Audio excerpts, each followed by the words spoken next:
When you hear the words positive mindset, what comes to mind?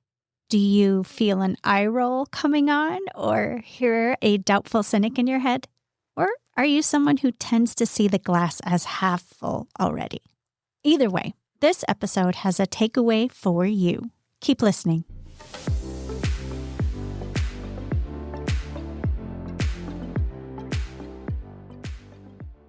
Hi there, my friend. It's me, Karli, your favorite Gen X dealer of positive vibes, life and wellness coach, and founder of FLIPSIDE of Midlife, a community for women in midlife and beyond. Thank you for being here with me today. I love knowing you're here listening and adapting what I share to fit your life. This episode will feel a bit different, more off the cuff than usual, and that's intentional. I love talking about positive mindset. It's one of my favorite things to help women hone. So I'm approaching the next few episodes more like a conversation you experience when you work with me as your personal life and wellness coach. I want to share a quote by Joyce Meyer with you before we move any further. Joyce says, "You cannot have a positive life and a negative mind." This quote jumped out at me a week or two ago, and it really resonated with me because our thoughts are so powerful. What we're thinking, what we're saying out loud, what we're saying to ourselves is so critical when it comes to how we feel about our well-being, especially here in midlife and beyond. The information I share today may be a reminder for you, which, hey, who doesn't need reminders? Or this might be something you haven't heard before, and that's amazing too. Either way, I hope that you can take what I have to share with you and use it in your life. Now, before you let any overwhelm or doubt creep in, let's get into the small ways you can start to hone or deepen your positive mindset. The first small way I want to share with you is to notice specific gratitudes. You've most likely heard to practice gratitude, that it helps you shift your mindset, and that is true. You can really zoom in on your gratitude to something very specific. Here's an example. Rather than saying, "I am so grateful for the life I live," dig a little deeper, my friend. Notice the details and be grateful for those. I am so grateful for the gifts of movement.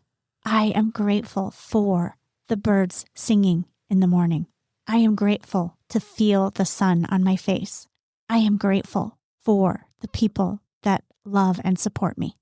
When you can get more specific about your gratitude, it really shows you the multitude of gifts that are in your life. There is truly so much to be grateful for. Another small tool you can use is to curate your connections. This is about surrounding yourself with people who lift you up. This is about staying engaged in conversations that are positive, that celebrate others, or maybe even yourself. We're going to talk about that here in a little bit. Curating your connections involves some boundaries and some stepping out of your comfort zone too. If you find yourself in a conversation that is full of complaining or spinning in the negative zone, how do you extract yourself from that conversation? If you have a friend who calls and likes to dump on you, don't answer the call. Let it go to voicemail. Select a time when it is appropriate for you to talk to that person and decide what you're going to say to reframe how that person engages with you. I know, not easy in all situations, but having an awareness of how people around you affect your mood is a really great start. Another small tool you can practice is to experience awe. Now, many of us find that in nature. You might find that within music or art. What helps you feel that sensation of awe? That feeling that you are a small, tiny part of a much larger universe and all of the wonder that surrounds you. Those feelings of awe are expansive, are positive. How do you find your awe? Do it on a regular basis, my friend. I mentioned celebrate yourself earlier, and we're going to talk about that right now. Give yourself a pat on the back, a high five, cheer for yourself, tell yourself how amazing you are. Celebrate you. This is a really fantastic way for you to hone your positive mindset. It helps you notice and become more aware of the very unique and special person that you are, the gifts that you share, the talents that you possess, the difference you make for others, the impact you make on your workplace and your family. When you celebrate yourself, you are reinforcing the positive aspects of you, of how strong you are, how resilient you are. Celebrate you, my friend. I challenge you to do it every single day. The last small way to foster your positive mindset is to move your body. Yes, my friend, movement is a mood booster. It helps get the endorphins going. It doesn't have to be a workout, and I'm saying that in quotes. It could be cleaning your house, vacuuming, mopping, dusting. All of those things count as moving your body. If you're a gardener and you like to be outside digging in the dirt, that counts as movement. A walk around your neighborhood. Walking is so underestimated. As we get into midlife and beyond, moving our body is even more important than ever before in our lives.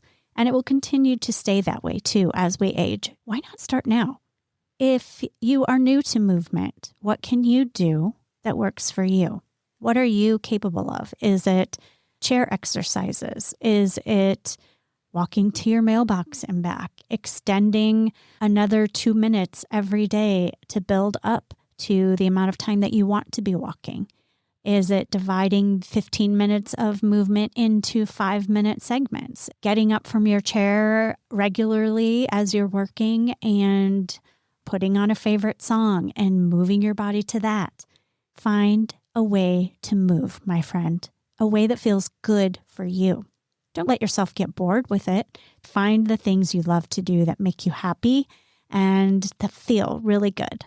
Now, before I part today, I do want to mention toxic positivity. You've probably thought about this. Maybe that was one of your thoughts at the top of the episode when I asked you what you thought of when you heard the words positive mindset. Toxic positivity is false. It's covering up the hard stuff. And that is not what I'm here to ask you to do, my friend. We need the darkness to see the light. We need the negative to see the positive. You have a choice. Both exist at the same time. So which one do you choose to focus on? Do you choose to focus on the negative or do you choose to focus on the positive? I'm asking you to lean to that 55% mark over to the positive side. It's not about pushing down any of your feelings or negating any of your feelings like anger or sadness or grief or hurt, any of those. They're important to notice and to feel, and in time to be able to see the lessons within those experiences, the tiny glimmers of hope or gifts within those experiences, and to notice how you are maneuvering through them. Because, my friend, you are strong, you are resilient, you can do hard things, you will get through the tough times. You've done it before in your life, and you will do it again. And you will continue to do it. Midlife and beyond is full of challenges. That is very true. But it's also full of so many gifts.